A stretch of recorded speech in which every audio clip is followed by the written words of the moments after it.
గోపన్న అంటేనే జనం, జనం అంటేనే గోపన్న. నా జూబ్లీహిల్స్ నియోజకవర్గ కుటుంబ సభ్యులని గోపీనాథ్ గారు ఎప్పుడూ చెప్తూ ఉండేవాళ్ళు. ఈరోజు ఇంత కుటుంబం తరలి వచ్చింది ఆయన కోసం.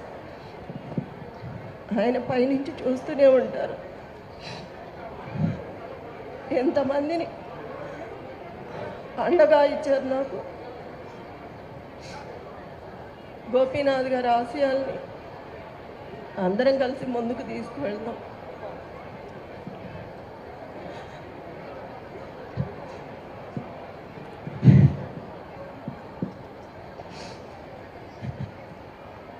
ఎంతమంది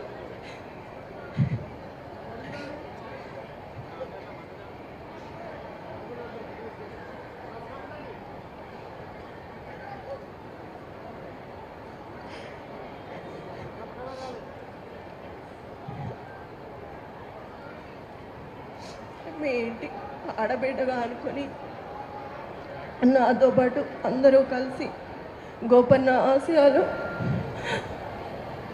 నెరవేర్చాలి.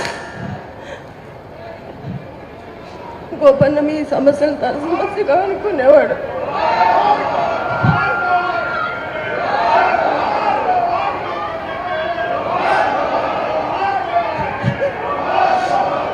ఎంతమంది మా కుటుంబంలాగా చూసి మిమ్మల్ని చూసి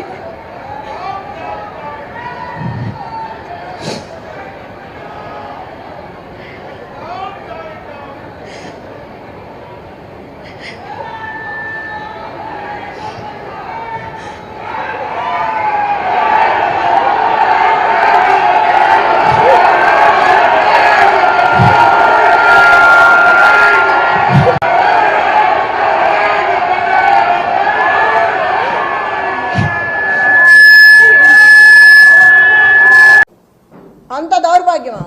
అంత భయం ఎందుకు? అంత భయపెట్టాల్సిన అవసరం ఏముంది? దయచేసి మళ్ళీ చెప్తున్నా, ఓటు హక్కు వినియోగించుకోండి. బయటకు వచ్చి ఇట్లాగే ఉంటే మళ్ళీ రేపు ఈ గోండా రాజ్యమే ఉంటుంది. మీరు కనుక పార్టీని గెలిపించుకుంటే రేపు మీకు అండగా ఉంటుంది.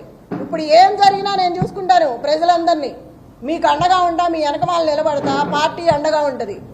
ఏదైనా సరే 13వ తారీఖు వరకు ఎంత ఇబ్బంది అయినా పెట్టండి, ఎంతైనా భయపెట్టండి. కానీ 14వ తారీఖు తర్వాత మాత్రం మాదే. అప్పుడు చెప్తాం ఒక్కొక్కళ్ళ పని ఎవడేంటనేది. అప్పుడు చూసుకుంటాను. నేను ఎవరేం చేశారో ఇవాళ గుర్తుపెట్టుకుంటాను.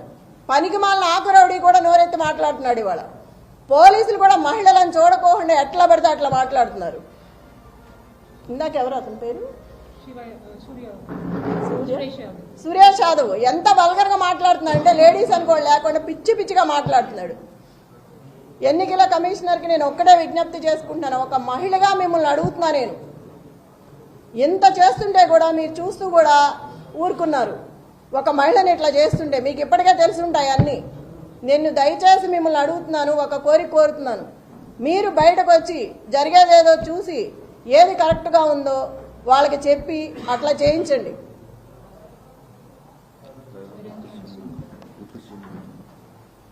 ఈ బట్టి విక్రమార్క మొత్తం జూబ్లీహిల్స్ అంతా రౌండ్లు వేస్తున్నాడు. అవసరం ఏంటి?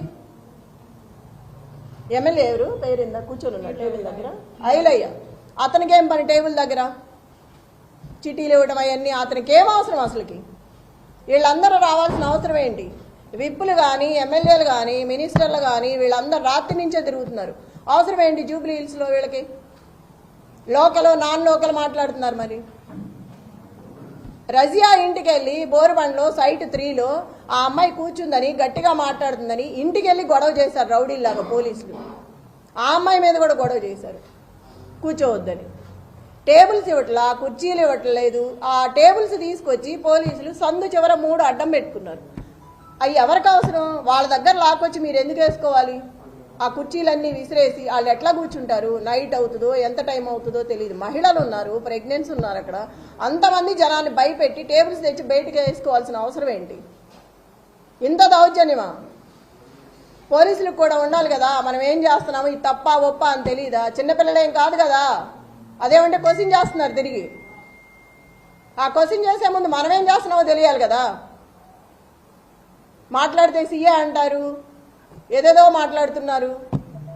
నాన్నే భయపెడుతున్నారు వెళ్తుంటే. అంత 30 మంది 50 మంది 100 మంది పెరుగుతూనే వస్తున్నారు కానీ తగ్గట్లేదు. 2 నిమిషాల్లో వస్తున్నారు. మరి ఎవరు చెప్తున్నారో నాకు తెలియదు.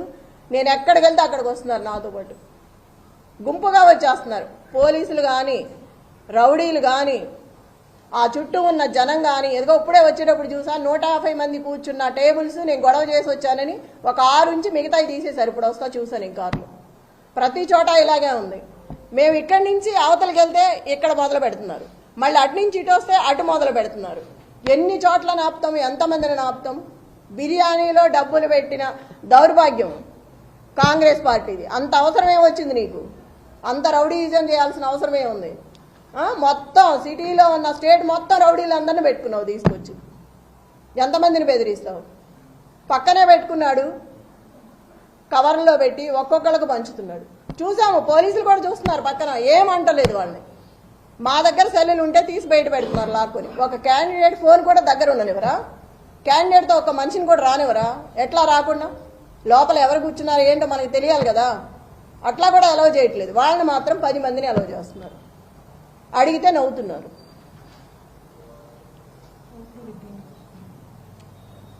రిగ్గింగ్ చేస్తున్నారు. ఇప్పుడు వచ్చే ఆ మహిళను కూడా కరెంటు బిల్లు తీసుకురమ్మని వెనక్కి పంపించారు. ఎంత అన్యాయం! భయపెట్టి కరెంటు బిల్లు అవసరమా మనకు ఓటేయడానికి?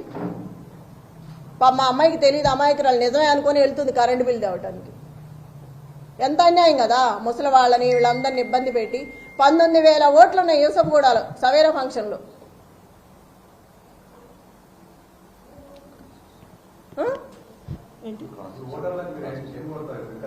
వికలాంగులకి ఎన్ని పెట్టాలి? వీల్ చైర్స్ మనం 19,000 మంది అంటే ఎన్ని పెడతాము? 10 బూతులు ఉన్నాయి వికలాంగులకి, 2 ఉన్నాయి అక్కడ. ఆ రెండిట్లో ఎంతమంది అని లోపలికి వస్తారు? ఎంతమందిని అని తీసుకొస్తారు? ఓటింగ్ ఎప్పుడే ఎంచుకుంటాము? ఇది ఎంత అన్యాయం చెప్పండి.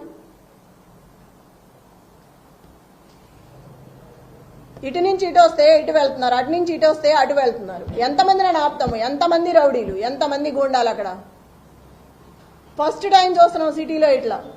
రేపు నుంచి జనాలనేం బతకనిస్తారు వీళ్ళు ఇంత అన్యాయంగా?